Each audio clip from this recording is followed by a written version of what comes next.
Stockholm has become one of Europe's, and I would dare to say even the world's most dynamic AI hubs. We are a place where global ambition meets Nordic pragmatism.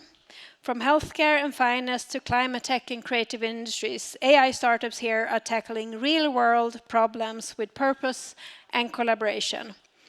And what's specifically exciting is that what we see at KTH from our students and researchers is that it is a hunger that we haven't really seen in this level before.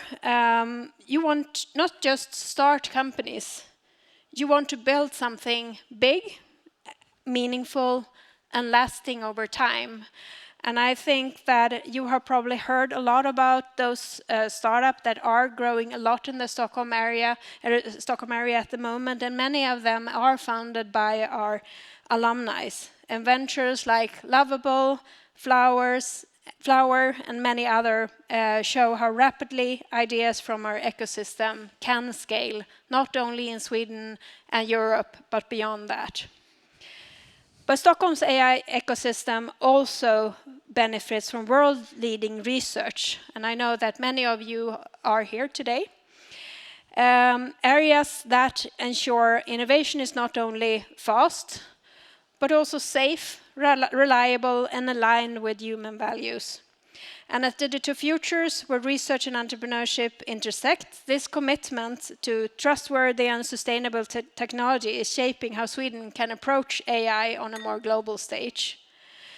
But with this momentum, the speed and everything happening in the world right now, I think it also raises some important questions. How do we sustain growth while ensuring responsibility? How can we strengthen the bridge between research, industry, and policy? And how can Stockholm continue to lead?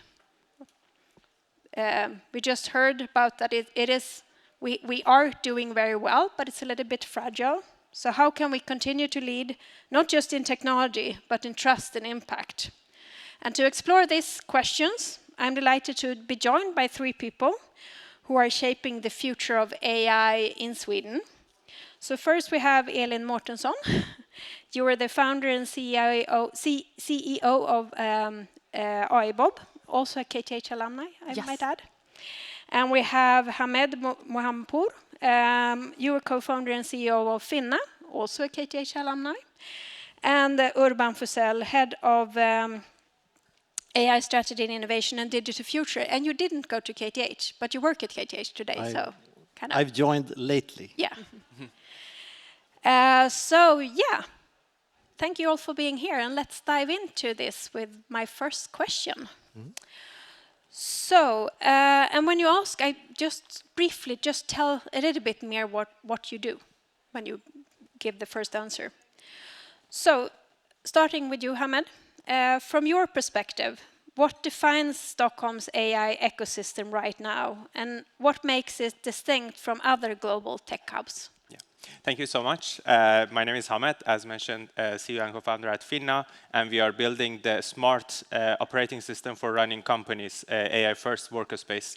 And regarding the AI landscape in Stockholm, I think we were very lucky to have some companies that are well-known, like Lovable, Legora, that are operating in a global landscape, and everyone is knowing. And I was in a trip in London like a month ago, and as soon as you say, I'm from Stockholm, everyone says like, oh, Stockholm is doing great. And this is like from London that has like DeepMind and 11 Labs and all other big companies. So I think we have a really, really good branding, which is helpful. I think we need to keep utilizing this and build upon on it, and don't be proud or say that it's like done. And we need to continue this growth going forward. Yeah. And Urban, what do you say? Let me also share a little bit about my background. I've been building deep tech companies the last 25 years, building and leading different deep tech companies. And I think I can share some insights of that history. And now also representing KTH and Digital Futures, I think I want to combine the both. I second what Joachim shared in the data. Stockholm leads in research. very strong AI research at KTH and also some other institutions. Strong dynamics in the startup landscape, massive talent pool actually. And I second you to say that it's attracting talent not only in Sweden but also from abroad to come here, and that's a great asset.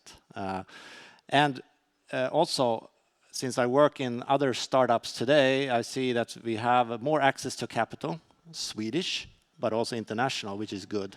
So we are not the biggest tech hub or AI hub in the world, but we are sort of dense and we have a lot of strong points. And I want to say also, like, we should use the strong points. Yeah. So AI Bob is the company I founded almost 2 years ago. And the problem we're solving is that if we take Sweden alone, we waste as much money here on build errors as we spend on our entire defense budget. And I spent almost 1.5 decades in construction, seeing this firsthand. So what we do is that we can analyze and review blueprints by leveraging AI to make sure that we stop those errors long before they are built. And I really echo what you both said in terms of the Swedish ecosystem, and really what I want to highlight as the differentiate us to other AI hubs, such as London or Berlin or Silicon Valley, is really the density. I mean, we have so many of AI startups, and I think there is like 15 mini walks maybe to go to all of us, and that is quite unique. And it also creates a quite tight ecosystem where we also celebrate each other, and that is it's vibrating. Yeah, and I can just add, I just came home from a trip to India and I visited Bangalore, and people chased me. Do you know the founders of Lovable, for example? So this is not only in the Western world; it's all over the globe that we are known to be a very, very high-performing hub, but also with a very high density, and the quality of the startups are also very high. So I would like to continue with you, Elin, is that what opportunities and barriers have you encountered when starting and scaling your company in Stockholm?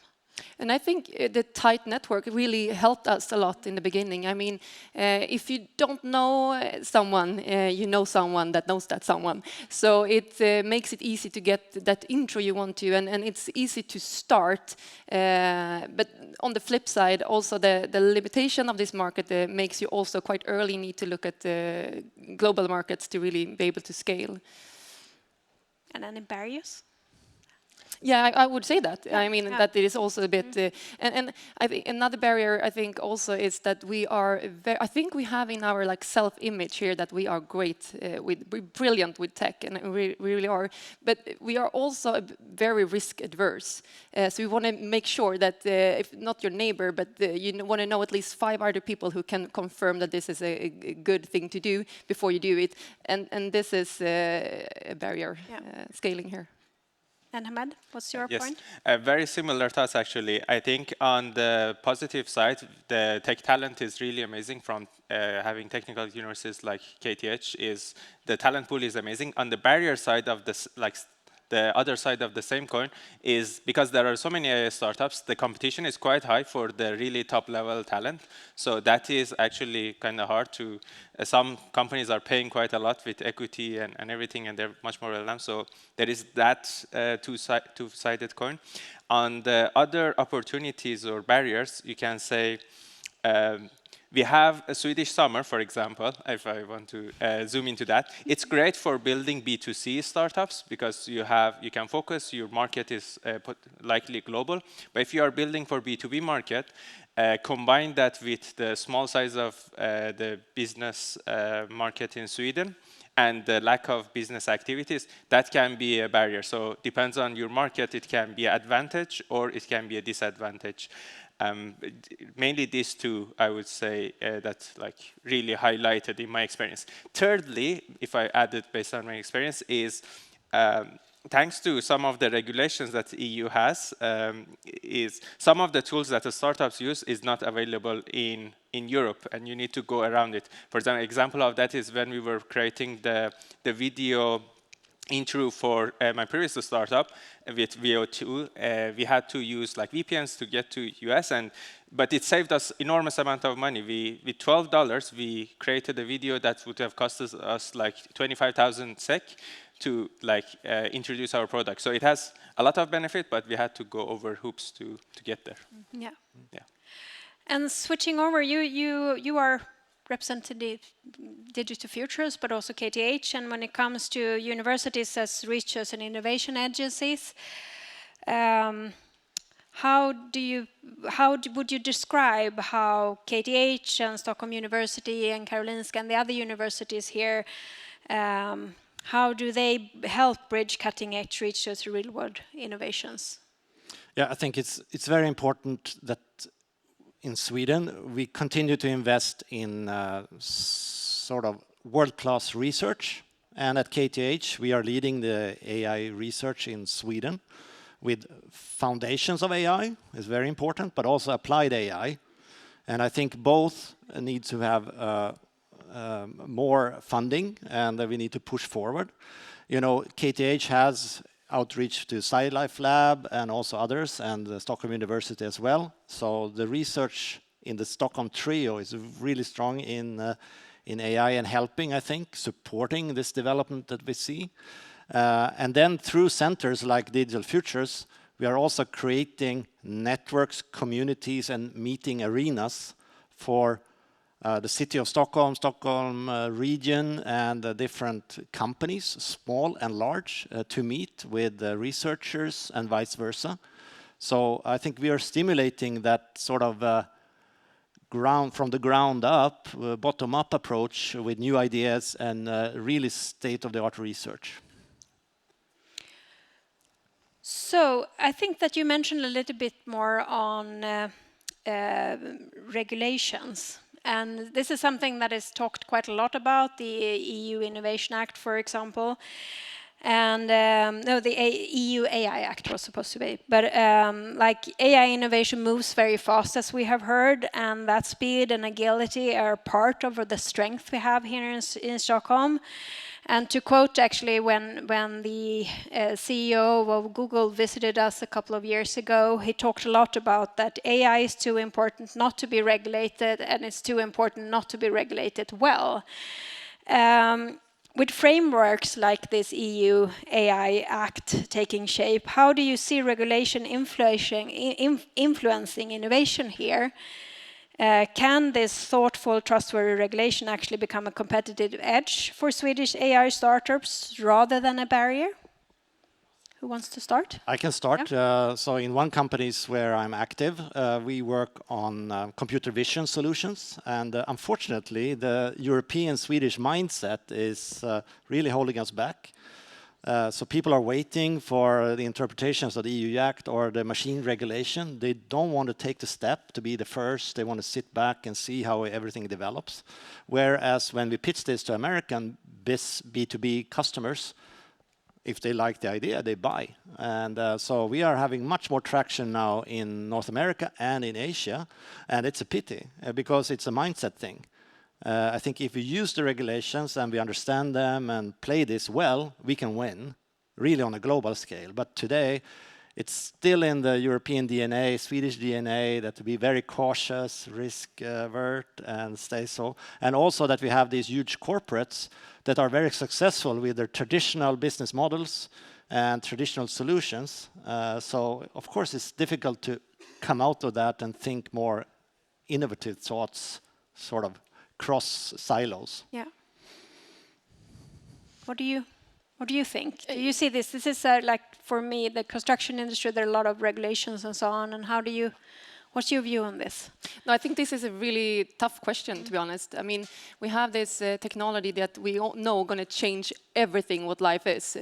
We don't know how life with AI will look like in 5 years. And is that a risk? Yes, huge.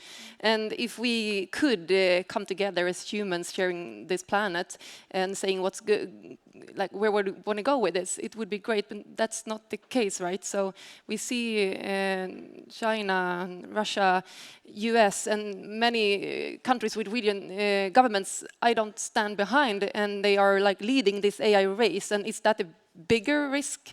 I really don't know. Yeah, I think it's tough. But I mean, I really do believe in my core that we should stand for something, and that is like more important. And to do it well, that's the tricky part, though. Yeah. I think the AI Act is definitely set with a really good intention, and when reading it, there is nothing to argue about it, like forbidding to use on harmful causes and the topics that are banned. So overall, it's a really good intention, but the industry is moving so fast that, and the application of it is not very clear, similar to financial regulations that you need to have this much capital requirements, or it's lots of things to be interpreted. And I think, funny enough, actually, if you read the risk areas, the things that are less risky, for example, music recommendation, video recommendation, etc., I think actually the main risk of AI is more on that social levels of, for example, if you've had the chance to test Sora, which is not available in Europe, but through different hoops, if you have access to it, you really get hooked to it. And that is not a risky AI usage. Risky AI usage in credit scoring, in medical use cases, etc., which are actually performing much better than doctors, but there you can't use it. And the things that you can use it, I think the biggest societal risk I see is more on the entertainment and media and everything with social media. We already seen how manipulating the thoughts. So it has a really good intention, but maybe it's it's a little bit kind of with the Nash equilibrium. It's the ideal scenario, but it doesn't end up there. It ends up in somewhere else. Unfortunately, that's how I see it. So moving over a little bit to more about the global competition and also how do we stay on top? Because as we heard, it's favorable but fragile. And just coming back from India, as I said, I can only agree. I was actually blown away of how far I was there a year ago as well, and I think what I saw was not really what I expected, and it felt like India is not kind of the back office anymore. It's becoming more and more the brain, and the investments they do, specifically in the AI area, is really massive. And also coming from a market with 1.4 billion people, that's a big home market. They don't need to think about different regulations. Like when we are scaling across Europe, you have different regulations in different countries and so on. So it isn't an obstacle. And also the speed that they had were developed in these companies, and also large initiatives, was really impressive. Like, for example, I was there for 8 days. I didn't need any cash at all. Even the street vendors had a QR code. So that's a very quick move in such a huge country in just a couple of years. Also, they managed since COVID, everyone has a secure social security number. They didn't have that before. 1.4 billion in just a couple of years managed to do that. I think that's really impressive, and also kind of the speed that they have and the scale in AI. So giving that context and also what's happening in US and all the other countries, what must Stockholm and Sweden more broadly do to stay competitive and distinctive in AI over the next 5 years? Who wants to start? I can start. Yeah, no, I really would love to see a much deeper collaboration between the startups and the corporates, the industry, and the public sector, because not only, I mean, really, whereas the startups could be the R&D engine for these corporates, and not only to make the startups survive, but really for the corporates to stay, future proof them. And I recently heard it used to take 45 years to change the hierarchy of what a company that was big stayed big. That, I mean, the size was your moat. Now that is more 6 years. I mean, we don't know which will be the world's biggest companies in 5 years. So really to work together to make each other win, really, and seeing this in Stockholm. Yeah, thank you. Yeah, I think I actually have very similar thoughts to what Joachim showed with the international collaboration not being too much. For example, I think we mainly can be leader in the application layer AI, not so much on the infrastructure or other part of the AI or hardware. So in the application layer, we can use our GTM knowledge from other successful companies like Klarna, Spotify, and actually scale it for more and more companies. I think not every company is as successful as Global in like global expansion. Other thing is with international research is we don't have any AI lab center in like Sweden or Nordic. We have a lot in France, in Germany, it's I think in Switzerland, but nothing in Sweden. So I think, and that brings me to my main point. I think my takeaway of this talk, or what I want to really communicate, is the talent. We should be a really magnet for talent and bring. We are great in research, but we need to like bring even more international research, and that is slightly ties even to talent, visa, immigration, and things as well. So I think there are a few things to play here. Yeah, yeah, and both bring and also get the ones that actually came to stay as well, because that's also a challenge with the migration officers. So back to you. So if you look at the global scale, how would you say competitive, representing KTH, I will say my belief is that we should continue to invest in state-of-the-art research and also education, but it must be work also put into translating that to real innovation. I think we are not good at this. We saw that earlier today, also people commenting on this. Good at research, but not translating this into real use, that we must work on.